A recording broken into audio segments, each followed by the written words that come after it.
एक दफ़ा का जिक्र है। किसी गांव में एक फैमिली रहती थी। उस फैमिली में एक बिट्टू रहता था जो लालची और चोर किस्म का आदमी था। वो रोजाना लोगों के खेतों में जाकर लोगों के अनाज चोरी कर लेता था।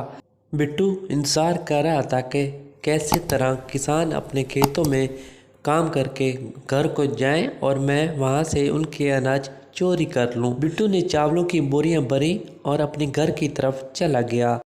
जैसे ही वो घर गया तो इधर बिट्टू की बेगम और उसकी मम्मा इंतज़ार कर रही थी कि कब बिट्टू चावल लेकर आए और हम पेट भर के चावल खाएं। चावल खरीद कर आया हूँ, चल अब जल्दी से इन चावलों की खिचड़ी बना दे। ये कहना ही था कि बिट्टू की बेगम चावल लेकर किचन में चली गई और चावल बनाने लग गई और बिट्टू अपनी मम्मा के साथ बातों में मसरूफ़ हो गया और चावलों का इंतज़ार करने लगा। इतने में बिट्टू की बेगम के ज़हन में एक ख्याल आया कि अगर वो सारे चावल बिट्टू और उसकी माँ को दे देगी तो उसके लिए चावल नहीं बचेंगे। इसके ज़हन में ये तरकीब आई और इसने अपने चावल अलमारी में छुपा दिए और थोड़े से चावल बिट्टू और उसकी माँ को दे दिए। अरे बेगम, ये चावल इतने थोड़े क्यों हैं? बाकी चावल कहाँ गए? तो बिट्टू की बेगम ने बात को बदल दिया और गुस्से में बोली कि इतने से चावल थे, मैंने कौन सा खा लिए हैं, थोड़े ही से चावल थे और जितने थे मैंने बना लिए। तो बिट्टू दूसरे चावल लेने के लिए फिर से खेतों में चला गया। जब वो खेतों में गया उसको फिर से चावल की बोरियां नज़र आईं और वो बोरियां भरकर घर को चला गया। चावल को देखकर बिट्टू की बेगम बहुत खुश हुई और वो दोनों चावल बनाने के लिए अपने किचन में चले गए। किचन में जाते ही बिट्टू की बेगम को वही ख्याल आया और वो सोचने लगी कि आज वो फिर से चावल को अलमारी में छुपा के रख देगी। और इधर बिट्टू ये सब कुछ अलमारी में ये देख रहा था और उसको सारी कहानी समझ में आ ही गई और वो बोला, अच्छा, तो ये बिन बतौड़ी की शक्ल वाली औरत ये काम करती है। मैं भी कहूँ कि मैं तो बहुत सारे चावल लेकर आता हूँ, फिर आखिर चावल कहाँ जाते हैं? बिट्टू सीधा अपनी बेगम के किचन में चला गया और अपनी बेगम को खड़ी की खड़ी सुना डाली।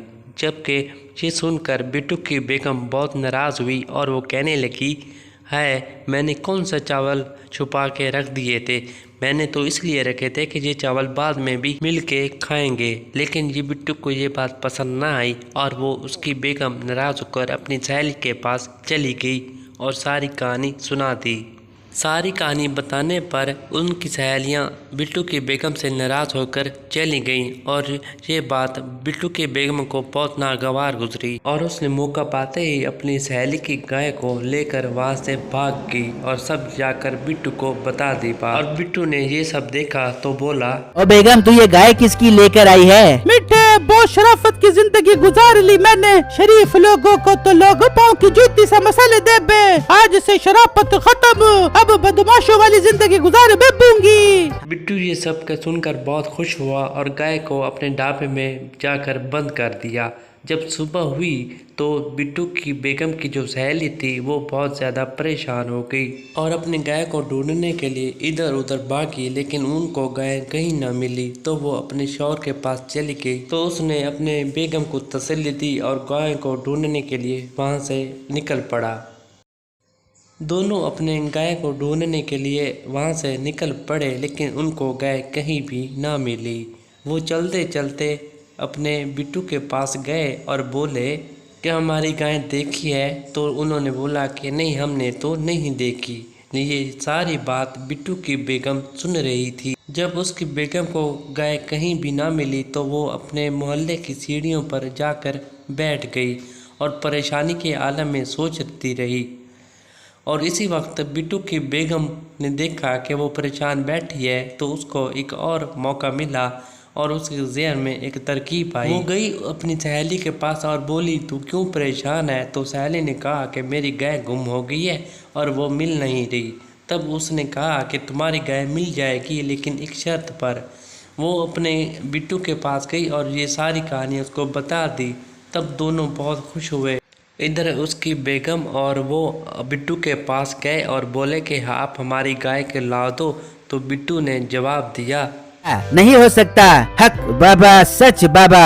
क्या हुआ भाई साहब, हमारी गाय ठीक तो है ना? नहीं, तुम्हारी गाय को एक चुड़ैल उठाकर ले गई है। अगर तुम्हें अपनी गाय वापस चाहिए तो तुम्हें 2 लाख रुपए की बलि देनी होगी, फिर तुम्हारी गाय वापस आ जाएगी। पर भाई साहब, अगर मैं 2 लाख रुपए दूं और गाय फिर भी वापस ना आई तो? फिर मैं ये अमल करना ही छोड़ दूंगा। बिट्टू की बेगम की सहेली को ये बात पसंद आई और दोनों इस बात पर राजी हो गए कि वो बिट्टू उसकी गाय को ला के दे देगा। तो वो बोला, वापस आ जाएगी। पर भाई साहब, अगर मैं 2 लाख रुपए दूं और गाय फिर भी वापस ना आई तो? फिर मैं ये अमल करना ही छोड़ दूंगा। 2 लाख रुपए ले आओ, मैं चुड़ैल से बात करके तुम्हारी गाय वापस मंगवाता हूँ।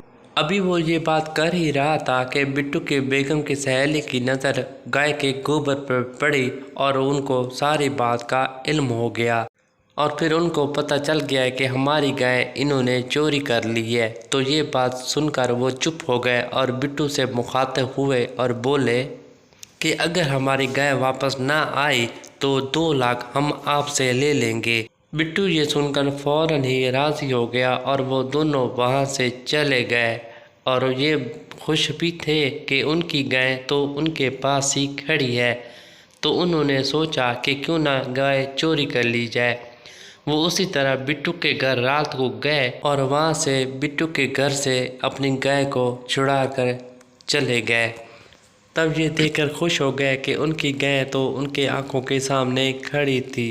तो उन्होंने जल्दी से गाय को छोड़ा और चुपके से अपने घर लेकर चले गए। जब सुबह हुई तो वो अपने कुछ बंदों के साथ बिट्टू के घर आ गया और बोला कि लाओ हमारी गाय हाजिर करो और ये लो 2 लाख रुपए। ये सुनकर बिट्टू अपनी बेगम के साथ अपने ढाबे में गया तो वहाँ देखा तो गाय मौजूद ही ना थी। दोनों बहुत ज़्यादा परेशान हो गए कि अभी रात को तो यहाँ पे गाय बंधी हुई थी तो कहाँ चली गई। तब बिट्टू की बेगम बहुत परेशान हुई और वो बोले तो उन्होंने बोला कि हमारे चुड़ैल की तबीयत ख़राब हो गई है, इसलिए आपकी गाय नहीं मिल सकती। बिट्टू की बेगम की सहेली ने कहा कि नहीं, आपने वादा किया था कि अगर आप गाय नहीं देंगे तो 2 लाख आपको देने पड़ेंगे। ये सुनकर दोनों परेशान हो गए और उनको जेल में डाल दिया गया। दोस्तों, ये है कहानी कि जब दोस्त झूठ बोलता है तो उसको क्या सज़ा मिलती है।